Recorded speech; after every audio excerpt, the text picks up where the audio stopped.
for, all the things that you're getting ready to do, to go out, have conversations on the doors. This race is so close, and we meant it when we said that every conversation that you have at the door makes a difference. It is the thing that has the biggest impact on this race. I want to welcome up the head of IFT. I'm doing it right now because no one wants to hear me talk. Dan Montgomery. Okay. Hey, woo! All right, IFT in the house. Okay, so this is a tremendous turnout. Just so you know, the IFT has been doing this work for weeks now up here. We've had staff up here full time. We've had staff rotating in. We've had members come in on their own, and it's making a difference. It's making a huge difference. So God bless you for being here. We really appreciate it. There are a bunch of IFT vice presidents here. Raise your hand if you're an IFT vice president. Kyle Stern, 571. Pumpkin Sharma, 1274. My local. Andy Freely, 504. Is 504 in the house? Woo!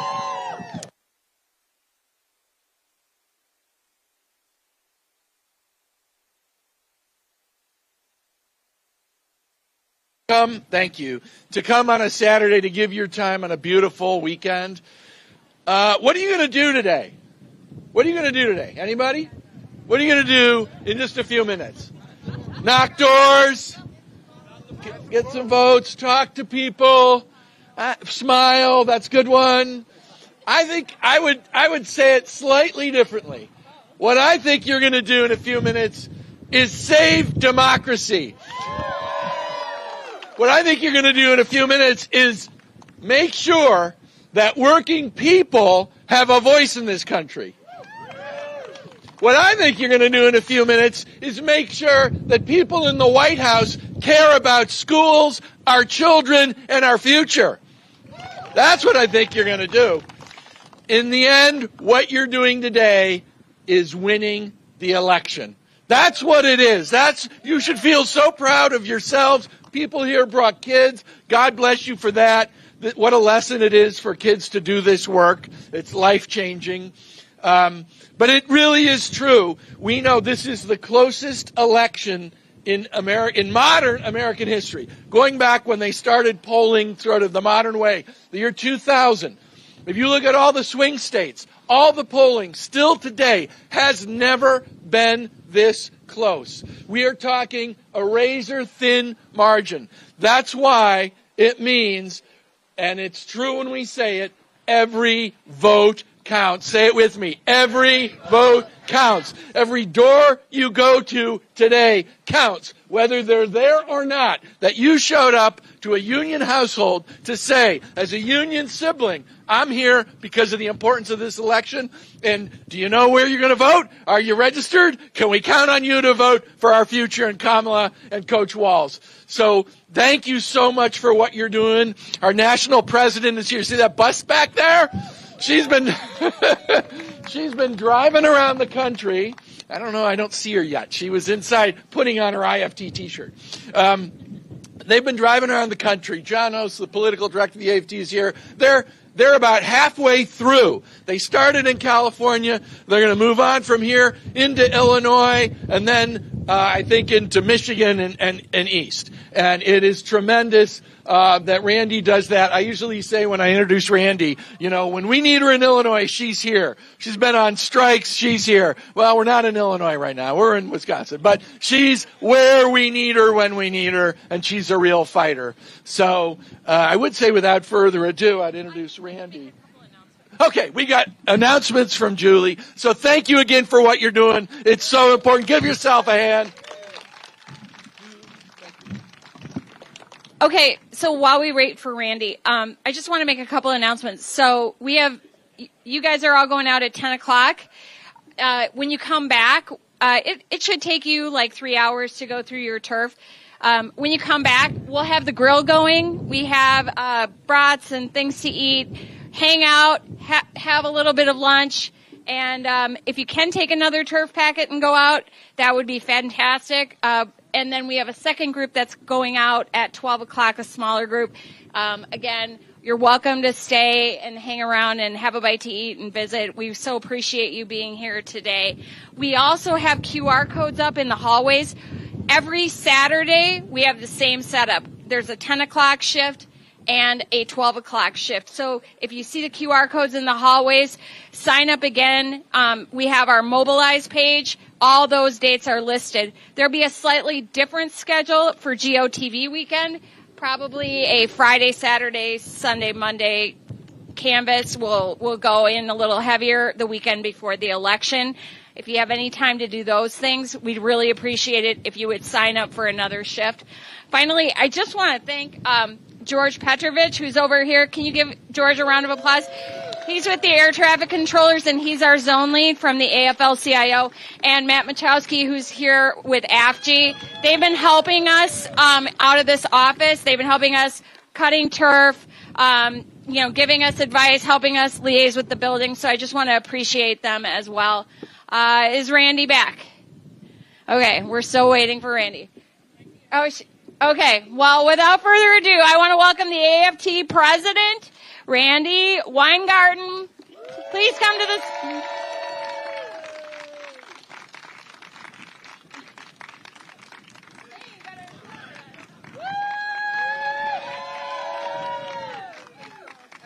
Thank you. Thanks so much. What do you think of my shirt? Okay, I'm going to do this instead of this. I love this button, though. I didn't put the button up. First off, Illinois, thank you for being in Wisconsin. And Wisconsin, thank you for being in Wisconsin. So we are in, an area that is like 5 miles away from the Illinois border. 6. Excuse me. I'm a social studies teacher, not a math teacher. 6 miles away. But what it says to you is that, and what it says to us, and this is why we wanted to be here kind of meeting the walkers and the door knockers, is that as a union movement, we really are all connected. And think about the difference between what we were able to keep, even in those dark days of 2010 onward in Illinois, and what we lost in Wisconsin. And a lot of that is because of the organizing that got done in Illinois versus the organizing that got done in Wisconsin that will now get done in Wisconsin. But part of it is that we have to help each other. We have to be there for each other. We have to be each other's back. And so we started today, for example, in Milwaukee at the AFT. We have several locals in Milwaukee, but we started at the AFT and UAW headquarters and reminding ourselves as to what happened in Act 10 and what did Walker do? The first thing he did was take away union rights. The second thing he did was go after education. As our Wisconsinites knew, in 2010, we were literally within inches of having every single University of Wisconsin campus be AFT affiliated. We had won election after election to actually get them to become union. And the moment that all this happened, we are now 10 years later fighting for, or 15 years later, fighting for meet and confer. So we know, and the folks in Wisconsin know what's at stake. And we also know what we did in Illinois to fight off Rauner, to fight off what they did in terms of pensions, to fight for what we need to fight for now. We know all that. The question right now is this. As always, Wisconsin is within a smidgen of going to Trump or Harris. Wisconsin is within a smidgen of Tammy keeping that Senate seat. And you doing this door knocking is absolutely essential. Why? For one major reason. The same reason as we know from January 20th of 2017. Remember Trump's first inauguration, hopefully his only inauguration. 2017. You saw pictures of Obama's inauguration, and you saw pictures of Trump's inauguration. Sorry, I am a social studies teacher, so I have to do at least one factoid. Obama's inauguration was a sea of people. You remember that? Even the young people here, you remember that? You remember the pictures if you weren't there? It was cold that day. Trump's inauguration, I wasn't there, so I wouldn't know how cold it was in Washington. There was a sea of this white covering in Washington, between the Washington Monument and the Capitol. A sea of white. And what did they say that day? His press person got on TV and said, there were more people here than there had ever been in an inauguration. And how many of us said, that's an abject lie? And what did they say? Fake news. Alternative facts. And then fast forward to now. It's not just this whole issue about migrants in Springfield, Ohio, and using that to actually undermine everything else that happened in that debate. But more importantly, the assault on immigrants in the country. But from that lie to Vance saying in his debate, oh, I thought you weren't going to fact check, to this week in North Carolina and Georgia, basically lying about what the federal government is doing to people who absolutely need the federal government's help right now. So their entire campaign is a lie, is disinformation, it's fear. And they throw it on TV because they got billionaires backing them. That's why you're so important. Because when you knock on somebody's door, it's eyeball to eyeball. It's face to face.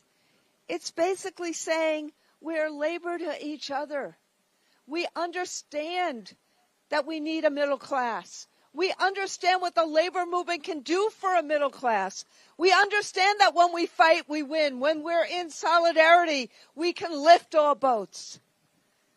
You cut through that misinformation and that lying and that fear in a way that nothing else can.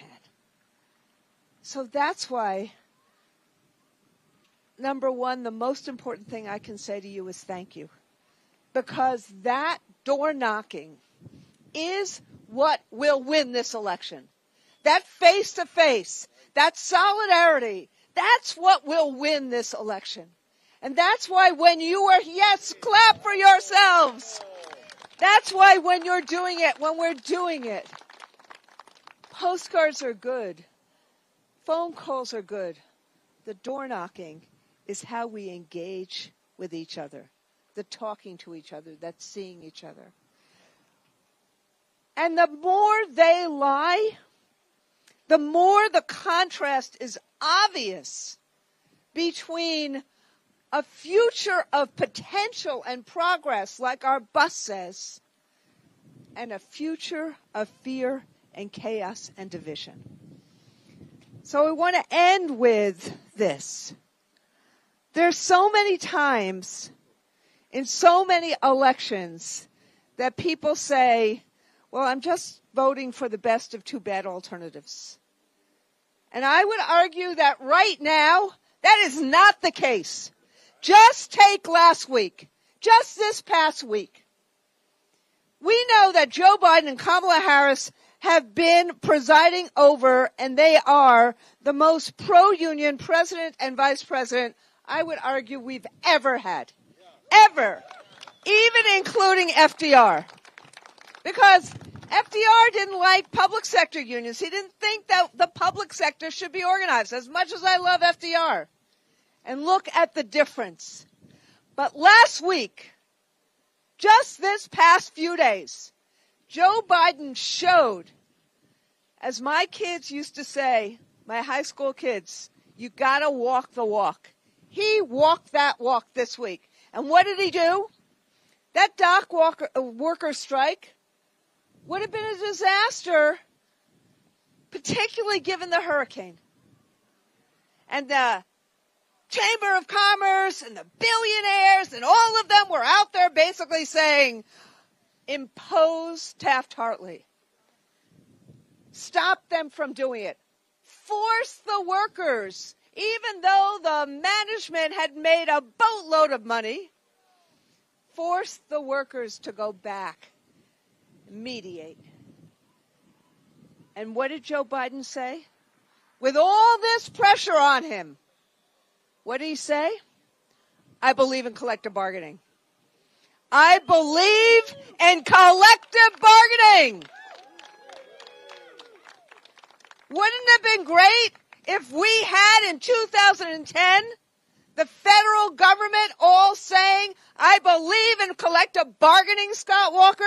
I believe in doing that work here. Joe Biden said that. And then he also said to the bosses, you've made a boatload of money.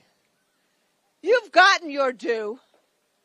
Have some fair share with your workers who are the ones who are actually doing the work. Just like every teacher and paraprofessional and SEIU worker and painter and construction worker who is right here in this driveway.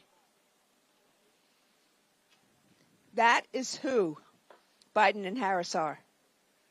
And you saw that in terms of the landing of the economy that we now have. And Kamala Harris saying, no, we need to do more for workers. We need to make sure that workers, new home buyers, can get generational wealth, can get a home of their own, can buy a home. We need to make sure that we deal with medical debt. We need to make sure that we deal with price gouging. She is out there fighting for us.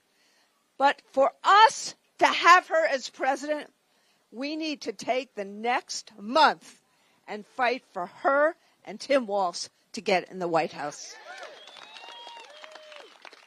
I'll say one more thing since we got a lot of educators here, which is just this week as well. Trump admitted, he keeps on saying, oh, no, I'm not really for Project 2025. Oh, no, I'm only going to move education back to the states. This week, he admitted that he wants to cut, not just eliminate the Department of Education, but cut half the money that the Department of Education does now to our schools and give the rest to vouchers. He admitted that on Larry Kudlow this week. Look what that means. No more IDEA funding. We need more funding for kids with disabilities, not get rid of it. No more Title I funding. We need more Title I. We need more support for our kids in literacy and math, not get rid of it. No more student debt relief. No more food funding. I'll end where I started. In 2010, we're standing in Wisconsin. The first thing Scott Walker did was get rid of labor rights, and the second thing he did was cut education, higher ed and K-12. Look at Project 2025. Look at the lies that Trump says. Look at the fear they're trying to establish. Look at the fear of the other. Look at the wanton undermining of democracy and freedom and opportunity. So this time, we got something to vote for. We got a person who is running and building off the Biden-Harris agenda to create more opportunity, to make sure we are all free, to make sure there really is a promise of America. But we got to talk to people,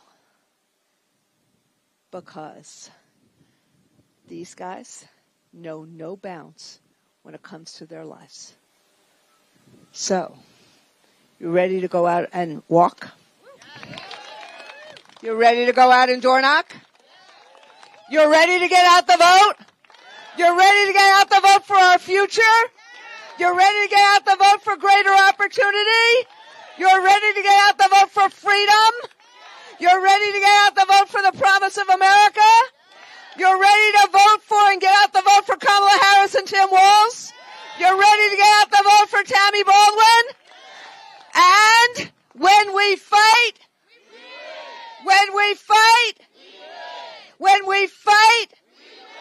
thank you. Okay, don't go away. One more thing. No, let's give another round of applause for our national president, Randy Weingarten. And we have a surprise guest too, a former AFT member, former teacher in Kenosha, candidate for CD1, the Congressional District 1 in Wisconsin, Peter Barca. Thank you, Randy. Thank you, Peter. Oh, wonderful to have a national president. Thank you. Great to have a state president here. Fantastic, and I appreciate all of you being here. I was actually the Democratic leader during those awful Walker years, and I want you to understand what happened, how they divided us, how they worked the system to polarize people as they're doing now. Here's what happened. So Scott Walker, by his own admission, said, I dropped the bomb to get rid of public sector negotiations because we can't afford it.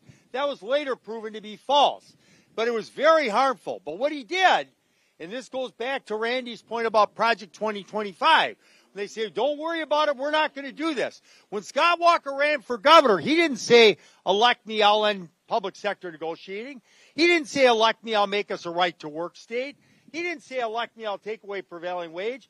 No, in fact, just the opposite. About a week before the election, he actually did an interview. He said, no problem, I can negotiate with public sector employees. But when he did Act 10, he went to the private sector employees, said, we're not after you. Don't worry, it's just the public sector employees. And then a year and a half, he went after the private sector workers and made us a right-to-work state. Then, a year and a half after, then he told the building trades, don't worry, we understand you're different. We're not after you. We're just after those private and public sector, but not construction trades. And then a year and a half later, what did he do? He took away prevailing wage in Wisconsin. And to add insult to injury, he even said we couldn't have project labor agreements, which is our communities deciding for themselves what they want to do. So be aware. When they say don't be worried, I'd say be extremely worried. So a couple things that you'll encounter today. I mean, one of the things I want to add to Randy's point is as you get around here, the whole issue that the Republicans are trying to run on is immigration. As you can see, all their ads, whether it's against our wonderful Senator Tammy Baldwin, myself, the Harris Walz ticket, it's because you can't trust them on immigration. Well, it actually is exactly the opposite. And you need to understand this. There was a bipartisan bill, as we all have heard, right, put together by a Republican, James Langford, an independent, Kristen Sinema, a Democrat, Chris Murphy, and it was a bill the Border Patrol endorsed. And why did they endorse it? Because they know we need more resources. A president can't do that. Only Congress, and I was a member of Congress, only they're the ones that can appropriate funds. And they desperately need those funds because we have 70,000 people that die every year from fentanyl. In my circle of friends, I have 5 friends that lost children to fentanyl. So think about it. By their saying we need an election issue, and my opponent talks about this endlessly, and you're going to hear about that. But the irony is he hasn't accomplished a thing. And he told us back in January, well, I'll work with anybody to get it done. Turns out he'll work with nobody, because when he was right here in Kenosha where you're campaigning just a month ago at a town hall meeting, he said, well, I'm only for the Republican bill. It's the best bill. Well, if they're for the Republican bill, Democrats for the Democratic bill, that means we'll go another year with 70,000 Americans dying. You have to have a bipartisan solution. So make sure if people bring up that issue, I would say, you know what, I agree. It's disgraceful that they didn't bring up this bipartisan deal. It's disgraceful that they were willing to allow 70,000 people to die. Because it is. Now, I appreciate you going out. I do want to introduce just one person to give him a round of applause. We got a guy running for a state assembly seat. He's out there knocking doors with you every single day. Ben DeSchmidt. Let's give him a round of applause. Thank you. I'm going to tell you just a short story. When I first became a teacher, the reason why I became a teacher, I directed a camp for kids with disabilities.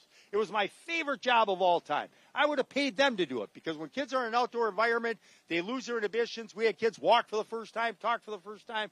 But the story I want to tell you, just 6 blocks from here, the people that led the AFT, that recruited me to join their union, were Kay and Virginia Tenuta. They were sisters. They lived together their whole life. They were fierce labor advocates. They appointed me to be on the AFL-CIO Central Body Council. I'm still a lifetime member thanks to them. But here's the interesting thing. So they had a small group because they didn't have the contract. They only had about 30 members. But they said, Peter, we're going to get you elected. And you know what? They did. They called everybody they knew every single day. They were fierce. So I'm so thrilled to see you to try and take their place, because that's how many of you we need to take their place. And I'm going to tell you a funny story. Joe Gruber, who was the AFL-CIO Secretary-Treasurer for 30 years in Wisconsin, when he retired, he said the way we would calibrate how hard of a job it is for labor and what kind of resources we needed, he said we would ask, is this a 1 Tenuta job or a 2 Tenuta job? So that's the kind of leadership the AFT has always had. Randy, thank you so much for your tremendous leadership as president. I appreciate it. Dan, for your leadership at a state level. So I just want to end by saying thank you for being here. You know, Ben brought up this morning, we have a labor roundtable, first Saturday of every month. He said, you know what? He said, I gave our group 10,000 pieces of literature back when I started knocking doors. He said, they just called me last week. They said they're out. They need 25,000 more pieces of literature. So thanks to all of you, that literature will be distributed. Thanks to you, I believe we will win Wisconsin, and I think Wisconsin will go blue. So thank you for being here. Thanks for all you're doing.